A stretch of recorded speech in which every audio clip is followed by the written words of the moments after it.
Okay, today is going to be our last video for this year of notes.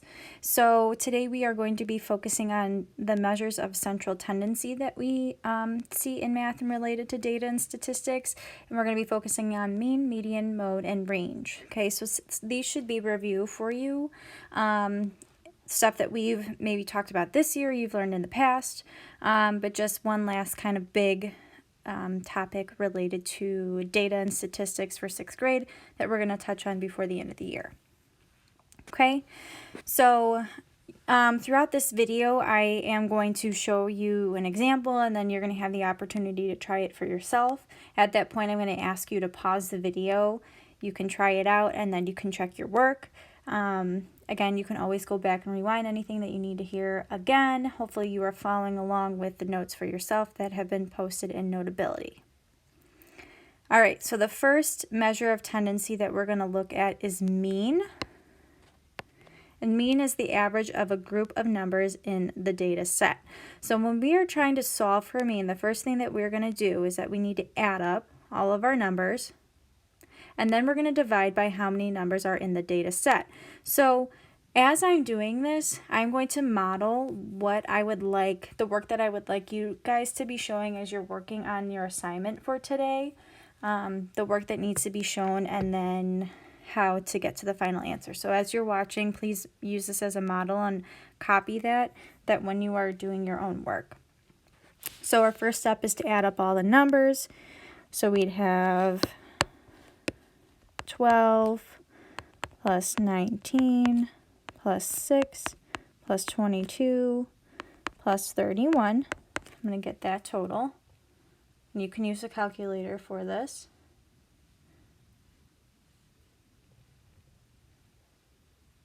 Okay, and that equals 90. That's step one. Step two is then to divide it by how many numbers are in the data set. We have 1, 2, 3, 4, 5. So I'm going to divide by 5 to get 18. That would be our average of those 5 data points. Okay, so we're adding up all the numbers and then dividing by the number, how many numbers are in the data set. So at this point, you can pause the video and try out the 2 examples down below, and then you check your work in just a second. Okay, you can check your work for those 2 below. You can have a decimal for your mean, for your average. That is possible. So hopefully you got a decimal for that first one. You should have gotten 6.5. And then for the second example, you should have gotten 52. Okay. The next one that we're going to look at is the median.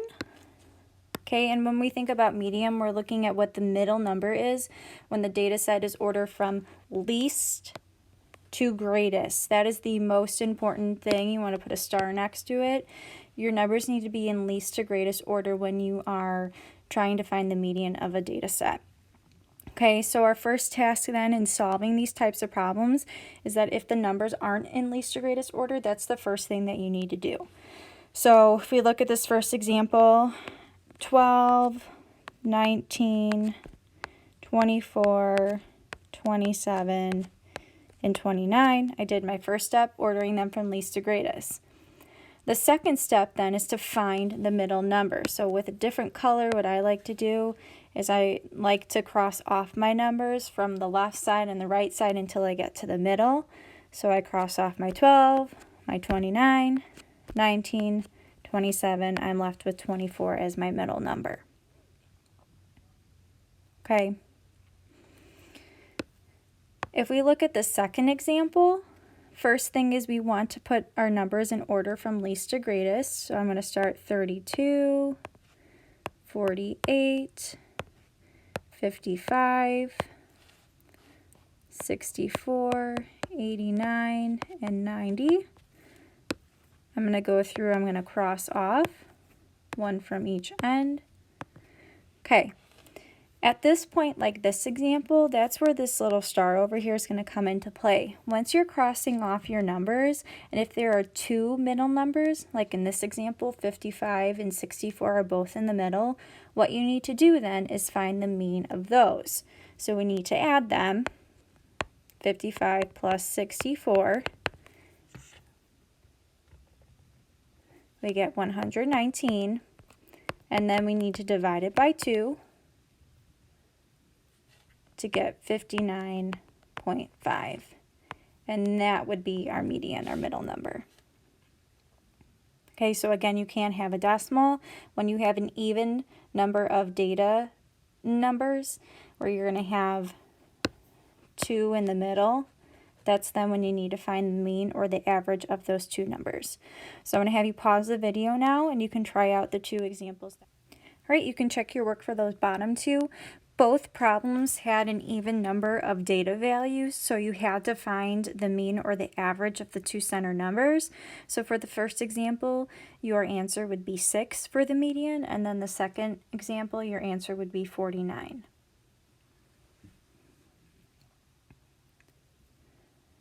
All right, we're going to move on to the next measure of tendency, which is mode. And mode refers to the number that occurs most often in the data set.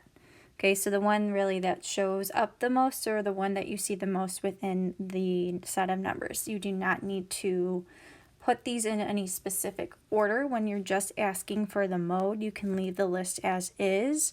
But that's really all that you were looking for. Something to pay attention to is that there could be a set of numbers that have more than one mode, where there's two numbers that show up an equal amount of time, or you could have a set that has no mode, where every single number is only shown one time. There's nothing that's repeated.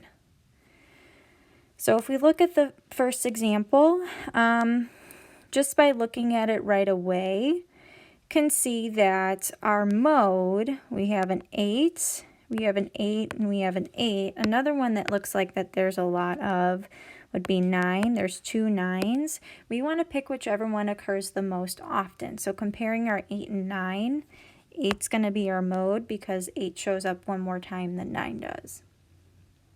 And that's all that you have to do for this one. You just have to list the number. In the second example, just by looking at it, there's 11, 11, 11, looks like 19, and that's it. So comparing 11 and 19, they both show up three times. So we could say that 11 and 19 count as the mode because they show up an equal amount of times. Okay, so at this time you can pause the video and try the bottom two.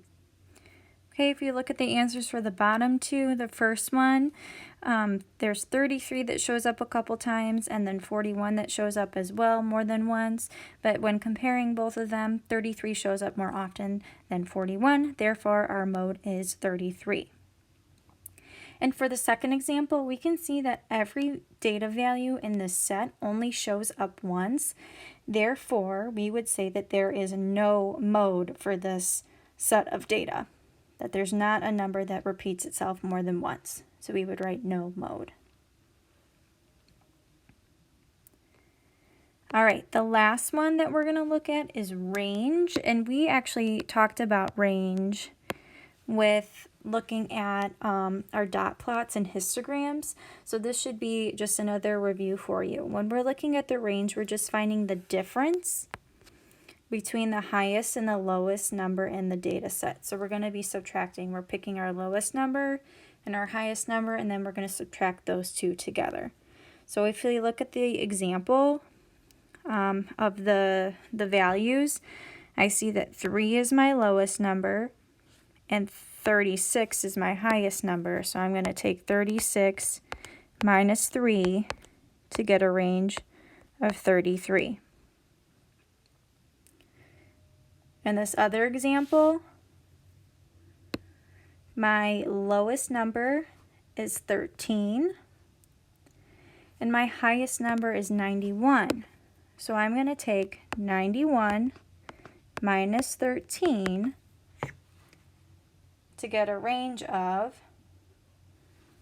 78. And that would be my answer.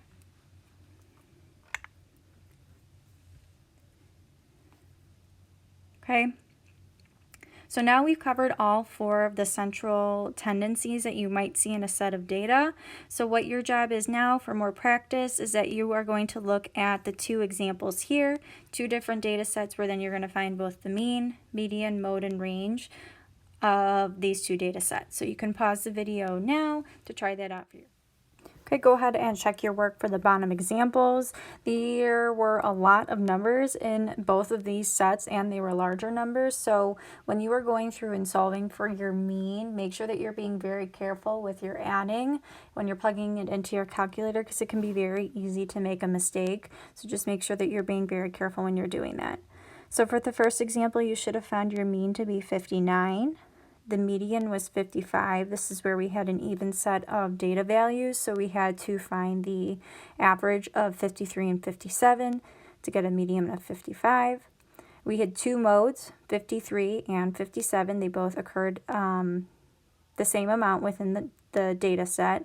And then our range was 44, taking our largest value of 89 and taking 45 away from it, we would get 44. In the second set of data, our mean was 117. There was an odd number of data values, therefore there was a number right in the middle for a median of 115. Our mode was also 115. It occurred the most often. And then our range, our highest value being 129, our lowest value being 110. Our difference was 19, so our range was of 19. Okay. So hopefully you've been following along and taking notes for yourself. At this point, this is our last lesson that we are going to be doing for this year. Next week, you guys will have a project that you are going to work on. So use your notes today to help you and as you're working next week.